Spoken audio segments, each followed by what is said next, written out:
नवरात्रा बनाने हम जा रहे हैं हमारे गांव कालू कालू वाले कालका माता के दर्शन करने। तो अब जब कहीं जाना हो और पैकिंग वगैरह में घर इतना मैसी ना हो, ये हो ही नहीं सकता। तो मैं सुबह से दूसरे काम में लगी हुई थी। बर्तन वगैरह कुछ किए ही नहीं पूरे दिन के, मतलब दोपहर तक इकट्ठे किए सारे।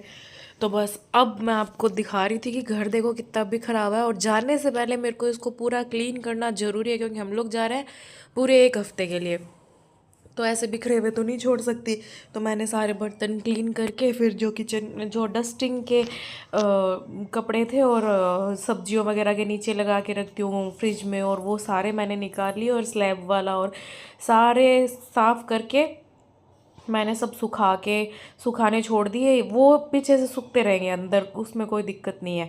और फिर अच्छे से पूरी स्लैब क्लीन की, पूरा सिंक क्लीन किया, और अच्छे से सफाई करके ये सूख जाए ताकि आराम से हम जाएं। तब तक फिर किचन बंद करके जाएंगे, और हीट पक्का स्प्रे करके जाना पड़ेगा, इतने मच्छर है ना।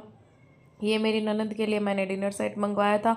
वो ओपन बॉक्स डिलीवरी थी, तो वो डिलीवरी वाला यहाँ बिखेर के चला गया। उसको पैक किया क्योंकि ये भी लेके जाना है। फिर बाहर से कपड़े उतार के लाई, फिर बाबू के खिलौने वगैरह सब अंदर रख दिए, गद्दा झाड़ दिया, चादरें अब उतारी नहीं। अब आके आएंगे उस दिन चादरें उतार के नहीं लगा के फिर ही बैठेंगे। तो बस कपड़े रखे गद्दे पे साफ़ करने के बाद, और इनको समेटने बैठ गई। और आज मैंने आयरन करवा लिए थे बाहर से कपड़े सारे।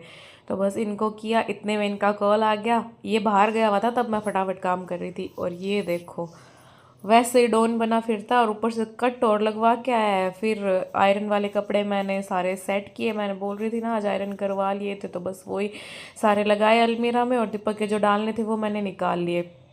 फिर इस रूम को भी क्लीन कर दिया, मोटा मोटा मतलब ऐसे ही बेड वगैरह साफ़ किया। फिर इतने में ये आ गए, ये पूछने लग गए, तो डायपर वगैरह इसके बाबू के रखे। फिर मैंने दीपक को लगाया काम पे भी। मैंने कहा आप सूटकेस में सामान भर दो, सब एक साथ रखा हुआ है, मेरी साड़ियाँ तो रखी हुई थी। और बस इनको समेट समेट के दिए, और इन्होंने फटाफट सारे कपड़े। ये बीच बीच में पंचायती ना करे, इसके बिना तो हमारी पैकिंग, हमारा खाना, हमारा हर काम ही अधूरा है, क्योंकि सारा काम तो यही करवाता है। जैसे इसके पापा कहते हैं मैं ही करवाता हूँ सारा काम।